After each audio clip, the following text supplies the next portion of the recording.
నమస్తే, నేను మీ Gopi. Welcome back to our channel. ఈరోజు మనతో వచ్చరికి పొలిటికల్ అనలిస్ట్ ఎమ్మంది రామారావు గారు ఉన్నారు. సార్ నమస్తే. సార్ నమస్తే. ఈరోజు చంద్రబాబు గారు అసెంబ్లీలో ఒక పెద్ద ఎత్తున ఒక మంచి మాట అని చెప్పుకోవచ్చు, ఎందుకంటే వైఎస్ ఫ్యామిలీకి మంచి మాటే. సో హూ కిల్డ్ బాబాయ్ అనే క్వశ్చన్కి త్వరలోనే సమాధానం ఇస్తా అన్నట్టు చెప్తున్నారు. ఏంటి ఆ సమాధానం? ఎవరో దీంట్లో నిందితులుగా పోతున్నారు? ప్రమాణమే 5.5 సంవత్సరాల బట్టి ఇది కొనసాగుతూ ఉందండి. అంటే ఇక దీని మీద ఎవరెవరిని మనం ఆక్షేపించవచ్చు అంటే సిబిసిఐడి, ఇంటెలిజెన్స్, తర్వాత అక్కడ అధికార పోలీసు యంత్రాంగం, రాజకీయ నాయకుల తాలూకు దాన్ని ఏమంటారు భరోసా, వాళ్ళ ఓదార్పు కావచ్చు, భరోసా కావచ్చు, ఇదంతా అయిపోయింది, ముగిసినాయి కదా.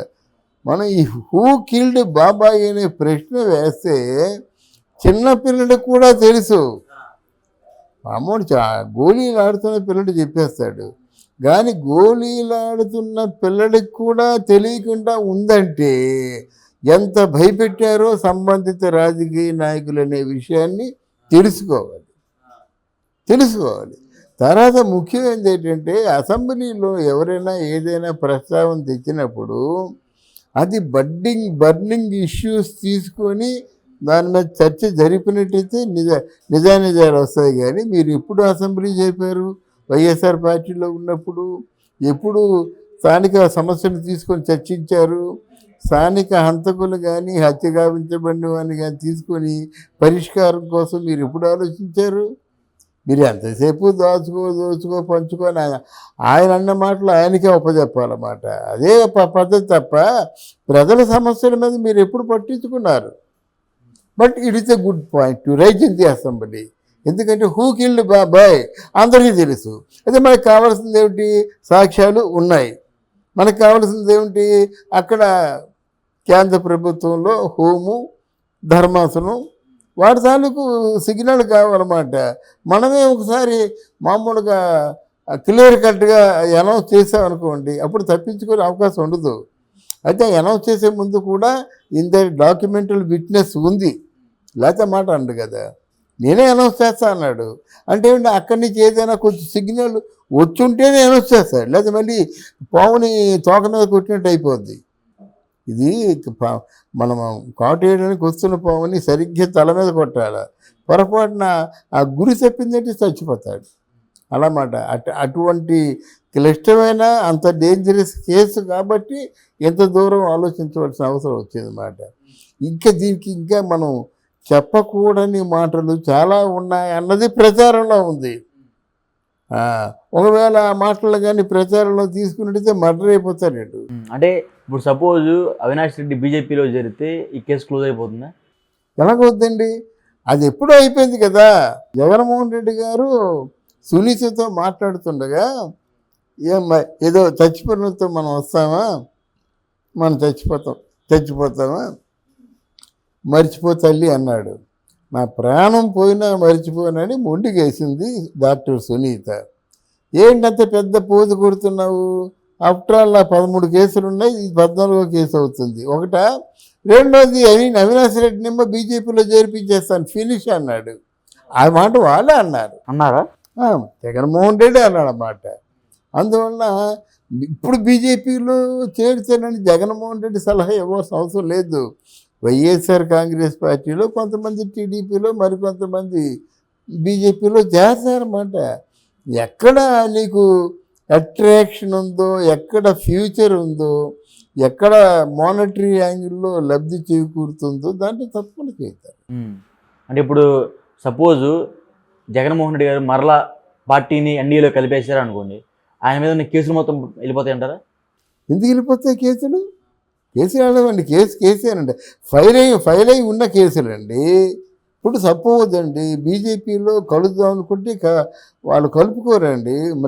మరి కూటమి పెట్టినప్పుడే నువ్వు బీజేపీతో కలిసిపోవాల్సింది.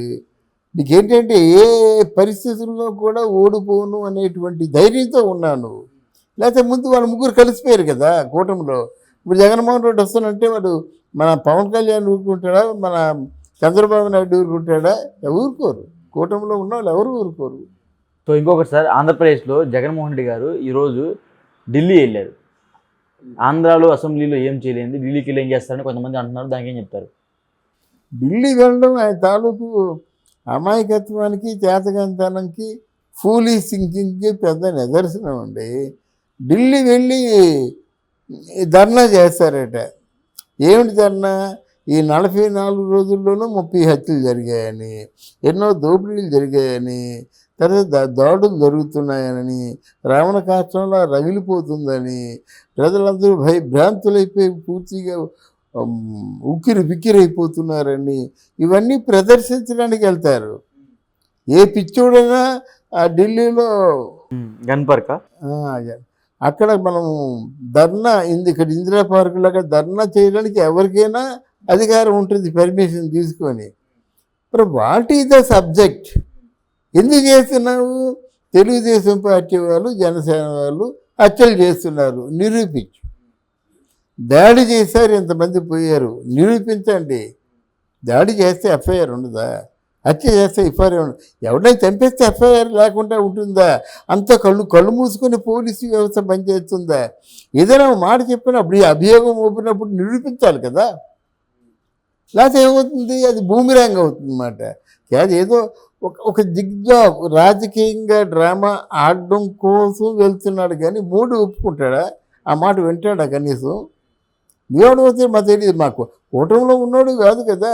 వెళ్ళు రాహుల్ గాంధీ చెప్పుకో. ఓకే, ఇంకొకటి, లాస్ట్ టైం జగన్మోహన్ రెడ్డి గారు జైలుకి వెళ్ళినప్పుడు బయట ఉండి నడిపించింది షర్మిల గారు, వాళ్ళ అమ్మ, ఇద్దరు కలిసి పార్టీ నడిపించారు. మరలా జగన్ జైలుకి వెళ్తే ఎవరు పార్టీ నడిపిస్తారు? ఇది ఒక పెద్ద చర్చగా ఉంది. ఈసారి జైలుకి వెళ్తే ఎవరు పార్టీ నడిపించడానికి ఎవరు లేరండి బాబు. సద్దల్ని కొట్టుకున్నారు. ఇప్పుడు విజయసాయిరెడ్డి వల్ల ఆయన పేక చుట్టుకున్నట్టుంది. బొత్స సత్యనారాయణ అంటే ఆయన రామ్ రామ్ అన్నాడు. పెద్దిరెడ్డి రామచంద్రారెడ్డి కూడా అక్కడ దూరంగా అయిపోయాడు, షాక్ ఇస్తున్నాడు. బొత్సను పెద్దిరెడ్డి రామచంద్రారెడ్డి వీరిద్దరూ కూడా కాంగ్రెస్ అంటే వైఎస్ఆర్ కాంగ్రెస్ పార్టీకి షాక్ ఇచ్చారు. ఇంకెవరు నడిపిస్తారు? ఎవరు లేరు కదా. భారతీయ నడిపేదా? భారతి నడిపించదండి. భారతీయకి 157 కంపెనీలు ఉన్నాయి. ఆ కంపెనీలు పరిధిలోంచి బయటికి రాలేదు. విడుదల రజనీ రాదు, రేపు ధర్నాకు కూడా వెళ్ళటం లేదు. విడుదల రజనీ వెళ్ళదు, ధర్నాకు కూడా వెళ్ళటం లేదు. రోజా వెళ్ళదు, కొడాలి నాని వెళ్ళడు. ఎవరు వెళ్తారు? అంబటి రాంబాబు, పేరు నాని వెళ్తారు అన్నమాట. అంటే నెంబర్ 2, నెంబర్ 3 అనిపించుకున్న వాళ్ళు అందరూ కూడా ఎక్కడో బెడ్రూమ్లో దాక్కుంటున్నారు, ఊర్లో లేవనుకొని. వల్లభనేని వంశీ ప్లేస్ చెప్పండి ఎక్కడున్నాడు? ఫారెన్ వెళ్ళాడు అంటున్నాడు. అదే ప్లేస్ ఇదేం చెప్పలేరు కదా. ఆ రోజు ప్లేస్ చెప్పండి ఎక్కడుందో. అలా కొంతమంది ఉన్నారు. కొడాలి అని బయటకు వచ్చి మాట్లాడుతున్నాడు చూడండి. ఏదో ఎప్పుడో ఆయన ఫోన్ చేసి ఈ సబ్జెక్ట్ మాట్లాడమంటే ఎందుకు వచ్చింది అని చెప్పేసి నానా తిట్టుకుంటూ మాట్లాడుతున్నాడు, కానీ ఆయనకి ఇంట్రెస్ట్ పార్టీ పోయింది. కాదంటే ఇంకో 5 years ఉండి పార్టీ వదిలేద్దాం అనుకున్నాడు. ఒక 5 సంవత్సరాల ముందు వదిలేస్తున్నాడు అన్నమాట. సో ఓవరాల్గా ఆంధ్రప్రదేశ్లో వైసీపీ పార్టీ పరిస్థితి ఏంటి? వైసీపీ పార్టీకి ఇక్కడ బీఆర్ఎస్ పార్టీ పరిస్థితి ఏంటో అక్కడ ఆ పార్టీ పరిస్థితి అదే వద్దండి. అంటే బీఆర్ఎస్ పార్టీ ఇక్కడ ప్రధాన ప్రతిపక్షంగా ఉంది, అక్కడ లేదు కదా. అవును, ప్రధాన పక్షం అంటే వీళ్ళందరూ ఎలా వెళ్ళిపోతున్నారు? ముందు ఆశపడి రావాలి, కానీ నీ చేసే చేష్టలకి ఆశపడి ఎవరూ రారు. ఓకే సార్, థ్యాంక్ యూ అమ్మా, థ్యాంక్ యూ వెరీ మచ్.